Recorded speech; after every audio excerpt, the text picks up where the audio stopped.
नौजवान तो हैरत में पड़ गए कलकत्ता में, और एयरपोर्ट पे उतरे तो लगेज मेरा क्या कहते हैं कि वो वहाँ ले आगे से लेना था, और वहाँ तक पहुँचे देखे कि आगे आगे कोई जा रहा, तो जा रहा है, मैं हैरत में पड़ गया कि जा रहा है कि जा रही है, समझे में नहीं आ रहा। चोटी बना हुआ था, तो अब उसके पीछे पीछे मैं भी जाऊँ, कोई लड़की है। जब कुछ देर और बढ़े तो वो रुक गया, मोबाइल से बात करने लगा, तो थोड़ा पलट के देखा, मेरे भाभी लड़की नहीं लड़का है। मैंने कहा लड़का है, लेकिन पीछे लग रहा है लड़की है। या अल्लाह, ऐसे ऐसे नौजवान बिहा कर ले, रात में सोए, अब बच्चा 2-3 साल का हो, बच्चे को अगर भूख लग जाए तो वो कंफ्यूज हो जाएगा, वो समझेगा माँ कहाँ है, पापा कहाँ है, मम्मी कहाँ है, वो तो चेहरा हंसतेगा, दोनों बराबर है।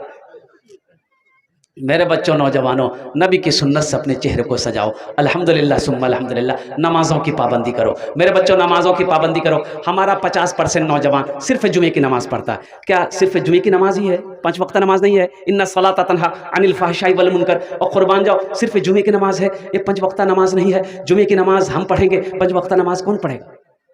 देखो, जो मुसलमान होगा वो नमाजी होगा, जो मुसलमान होगा वो, हाँ, जो मुसलमान होगा वो नमाजी होगा। मुसलमान हो नमाजी ना हो, ऐसा हो ही नहीं सकता। मुसलमान होगा वो नमाजी होगा। मायूस नजर आते हैं, मायूस नजर आते हैं, मस्जिद के मनारे आते ही नहीं कोई, मुअज्जिन के पुकारे। एक आलिम साहब जा रहे थे, तो देखा कि जोहर का वक्त हो गया है, तो एक मस्जिद से आज़ान की आवाज़ आई, तो रोड के किनारे में मस्जिद थी, तो आपने सोचा कि नमाज पढ़ लें। तो जब मस्जिद के अंदर गए तो देखा एक आदमी है, तो पूछे कि भाई जमात हो गई? कितने बजे जमात है? बोला कि हजरत जमात क्या है, यहाँ तो लोग आते नहीं नमाज पढ़ने। बोला फिर? बोला हम ही आज़ान देते, हम ही नमाज पढ़ते हैं। बोला मोहल्ला वाला? बोला नहीं, इन लोग बोलता हमको टाइम नहीं है, आप ही आज़ान दिए, नमाज पढ़िए। बोला अच्छा ठीक है। तो उस आलिम ने कहा कि शेख ने कहा एक बार आज़ान और दो। है 2 बार? बोला 2। उन्होंने दोबारा आज़ान दी, और दोबारा जब आज़ान दी तो देखते हैं कि मस्जिद में 20, 25, 30 आदमी आ गया। मुअज्जिन को बोला तुम्हारा दिमाग खराब हो गया, 2 मरतबा आज़ान दी जाती है। तो उस आलिम ने कहा पहली मरतबा आज़ान हुई थी, सुने थे? बोला हाँ सुने थे। कहाँ थे? बोला घर में थे। तो नमाज के लिए काहे नहीं आए? अब मुअज्जिन से लड़ने के लिए आ गए। दोबारा आज़ान हुई, लड़ने के लिए आए, झगड़ने के लिए आए, नमाज के लिए नहीं आए। मायूस नजर आते हैं, मस्जिद के मनारे आते ही नहीं कोई, मुअज्जिन के पुकारे। मिंबर भी तो खामोश है, मेहराब है सुनसान, हम कैसे मुसलमान हैं, हम कैसे मुसलमान, हम कैसे मुसलमान हैं, हम कैसे मुसलमान। मेरे बच्चों नौजवानों, नमाज किसी भी हालत में माफ नहीं है। मेरी माँ बहनों सुनो, आप भी सुनो, आप भी सुनो मेरी माँ बहनों, नमाज का वक्त जब हो जाए, हर काम को छोड़कर सबसे पहले नमाज अदा करनी है। इसलिए कि हश्र के मैदान में सबसे पहले पूछ होगी वो नमाज की होगी। इंशाअल्लाह अमल करेंगे। हाथ उठाना, अल्हम्दुलिल्लाह।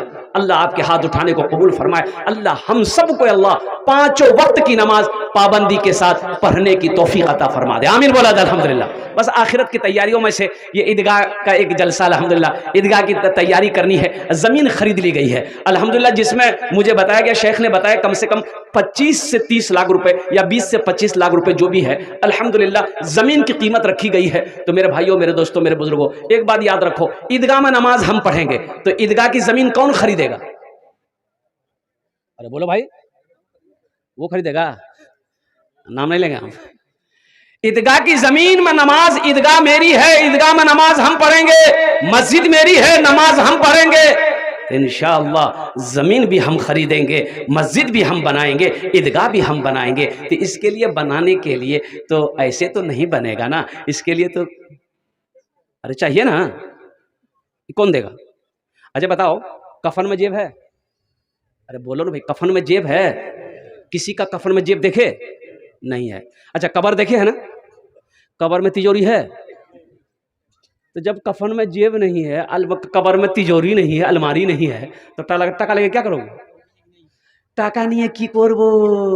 अल्लाहु अकबर कबीरा वल्हम्दुलिल्लाहि कसीरा व सुब्हानल्लाहि बुकरतन वासिला। हजरत ईसा अलैहिस्सलाम कहते हैं कि सुनो, दुनिया में पैसा रखोगे कीड़ा लगने का डर है, कीड़ा लगने का डर है। डर है कि नहीं? बोलो भाई, अरे बोलो भाई, कीड़ा लगने का डर है ना? टाका को कीड़ा खा के खत्म कर देगा। और सुनो, आग लगने का भी डर है, आग लग गई, घर जल गया, टाका भी जल गया।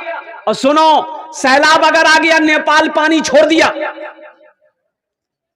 तो अलमारी में भी पैसा पानी घुसेगा। डूबने का भी डर, जलने का भी डर। अच्छा सुनो सुनो, चोर का भी डर है। बोलो डर है कि नहीं है? एक आदमी से शेख साहब ने कहा कि भाई ऐसा करो, अब पता चला कि वो धान बेचा है, आज ये धान बेच के आया है कानकी से, 25,000 टका का धान बेचा है। तो मदरसे वाले चले गए कि भैया मदरसा में कुछ पैसे की ज़रूरत है, तो 1,000 रुपये चंदा दे देते। मूड़ी खवार पैसा नहीं है मोर पास। बोला पैसा नहीं है। 25,000 रुपये जो धान बेच के आया अपनी बीवी को दिया, ले अलमारी रख दे, ताला लॉक कर दो। अच्छा वो जो चोर था वो कानकी से लग गया तो उसके पीछे कि 25,000 का ये धान बेचा है। खाना पीना खाकर सब सो गए।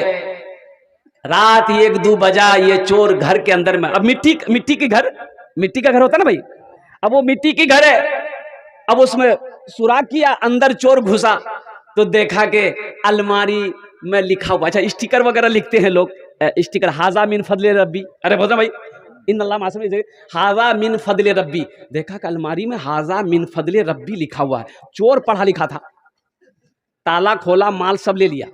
अब माल निकालने के बाद वो हाजा मिन फजले रब्बी का जो स्टिकर लगा हुआ था उसको उखाड़ दिया, इन्नल्लाह मअस साबिरीन लिख करके चिपका दिया। ओ मेरे बच्चों, नौजवानों, तो हजरत ईसा अलैहिस्सलाम कहते अपना माल वहां रखो जहां कीड़े का डर नहीं है, चोर का खौफ नहीं है, आग से जलने का डर नहीं है, पानी से डूबने का डर नहीं है। तो कुर्बान जाओ। उनके चाहने वालों ने, मानने वालों ने पूछा कि कहाँ रखे? वहां अल्लाह के बैंक में रखो, अल्लाह के बैंक में रखो, वहां रखो, वहां चोर चोरी नहीं कर सकता है, आग जला नहीं सकती है, डाकू डाका डाल नहीं सकता है, पानी डुबा नहीं सकता है। इसलिए मेरे दोस्तों, मेरे नौजवानों, अल्लाह का कुरान कहता है लन तनालुल बिर्रा हत्ता तुनफिकू मिम्मा तुहिब्बून। अल्लाह कहता है कि तुम हरगिज भलाई को नहीं पहुंच सकते जब तक तुम मेरे रास्ते में वो खर्च ना करो जो तुम्हें सबसे ज्यादा प्यारा हो, अजीज हो और महबूब हो। तो मेरे बच्चों, नौजवानों, एक बादशाह का 5 बेटा था। कितना बेटा था? 5 बेटा। बादशाह का 5 बेटा। तो आखिरी वक्त जब बादशाह का हुआ आया, जब मौत सामने खड़ी नजर आई, तो बादशाह सोचा कि अब हम नहीं बचेंगे। तो 5 बेटे को बुलाया, 5 बेटे को बुलाया, सामने खड़ा किया, बोला बेटा ऐसा करो, कमची है, कमची, अच्छा कमची जाने ना अपना? हाँ कमची। बोला कि कमची ले आओ। तो गया तो एक मुट्ठा कमची ले आए। बोला अरे इतना नहीं, रखो। एक लड़का, बड़ा लड़का को एक कमची दिया, बोला बेटा इसको तोड़ो। तो बड़ा लड़का लिया, तोड़ दिया। एक कमची मझला बेटा को दिया, वो भी तोड़ दिया। एक एक कमची सबको दिया, सब तोड़ दिया। अब बादशाह 5 कमची इकट्ठे किया, बहन दिया, बड़े को दिया, बोला कि इसको तोड़ो।